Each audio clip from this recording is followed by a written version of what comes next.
प्रिय मित्रों, जय सिया राम। मेरे साथ बोलिए, सियापति रामचंद्र की जय, पवन सुत हनुमान की जय। मित्रों, आज यहां पर विवेचना करेंगे कुंडली के सप्तम भाव में बैठे हुए बृहस्पति कैसे और किनको और कितना प्रभावित करता है, और इसका क्या समुचित और पक्का उपाय किया जाए जिससे कि सप्तम भाव में बैठे बृहस्पति के दुष्प्रभावों से जातक बचा रहे और अपने जीवन को आनंद के साथ, संतोष के साथ, सुख समृद्धि के साथ, धन वैभव और भोग विलास और धर्म मार्गी होते हुए कैसे व्यतीत करे, कैसे बिताए अपने जीवन को। मित्रों, सप्तम भाव काल पुरुष कुंडली के हिसाब से यहां पर को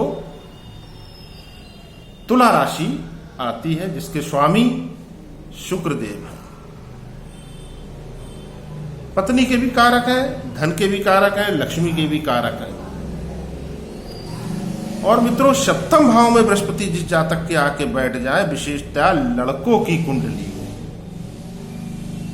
तो ऐसे जातकों के जीवन में दाम्पत्य जीवन पहली बात तो प्रारंभ ही नहीं हो पाता, स्थापित ही नहीं हो पाता, और यदि स्थापित हो जाए तो कलह कलेश अनबन बनी रहती है। और ऐसा जातक जिसके सप्तम भाव में बृहस्पति हो, अंदर से साधु स्वभाव का होता है, एकदम बेफिक्र, घर गृहस्थी की कोई फिक्र नहीं। मैं कहता हूं मित्रों, ऐसे व्यक्तियों की कुंडली देख करके कि मस्तराम मस्ती में आग लगे बस्ती में, ये कहावत है। किंतु मैं कहता हूं मित्रों कि मस्तराम मस्ती में आग लगे गृहस्थी में, कोई उन्हें चिंता फिक्र नहीं होती, बाल बच्चे भी पैदा कर लेते हैं, उनके भविष्य को लेकर कोई चिंता नहीं करते, भविष्य में धन प्राप्ति किस तरह से हो, भविष्य के लिए धन का संचय कैसे किया जाए, इस बारे में कोई सोच विचार नहीं करते। ज्ञान होता है क्योंकि केंद्रीय घर है मित्रों, और उसमें बृहस्पति देव जब बैठे हो तो व्यक्ति अज्ञानी बिल्कुल नहीं होगा। किंतु अपनी जो एक जिम्मेदारी है, एक रिस्पॉन्सिबिलिटी है अपने परिवार के लिए, उसके प्रति उनका फोकस नहीं होता।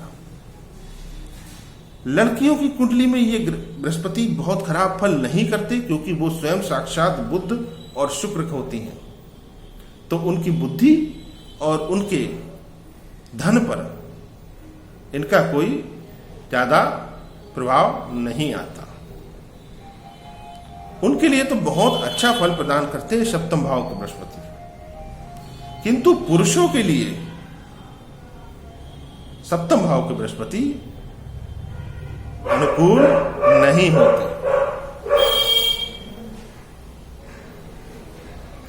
मित्रों, अपयश का भी सामना करना पड़ता है, बदनामी भी किसी न किसी वजह से ऐसे जातक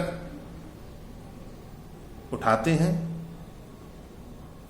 अब यहां पर को ऐसा क्या उपाय किया जाए कि बृहस्पति देव का सब ज्ञान तो जातक को प्राप्त हो,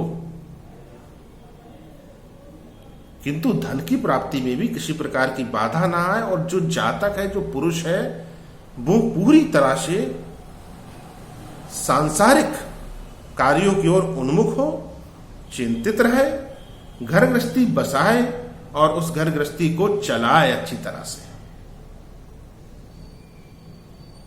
उसका ध्यान अपने परिवार पर को लगा रहे। प्रायः इस तरह के योग वाले जातक जो होते हैं, यदि उनकी कुंडली के लगन भाव में सूर्य बैठे हों, सप्तम भाव में बृहस्पति बैठे हों, तो ऐसा जातक 50 वर्ष की अवस्था में संन्यास की ओर भी उन्मुख हो जाता है, और अचानक सब घरबार छोड़ करके वो चला जाता है। लोग बस चर्चा करते रह जाते हैं कि वो व्यक्ति कहाँ को चला गया, उसका फिर पता नहीं मिलता।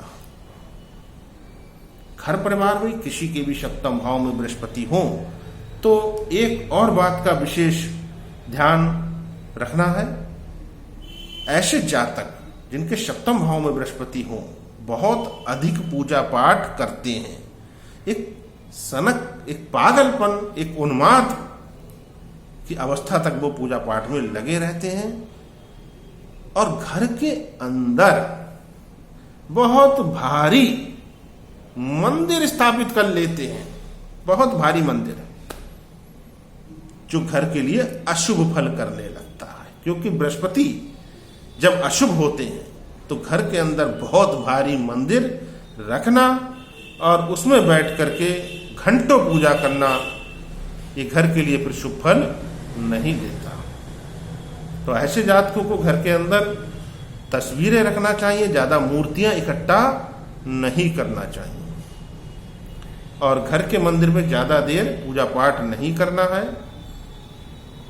जोत बत्ती करिए, आरती आदि करिए, भगवान को प्रणाम करिए और मंदिर में से आप उठ जाइए, यानी कि 10-15 मिनट।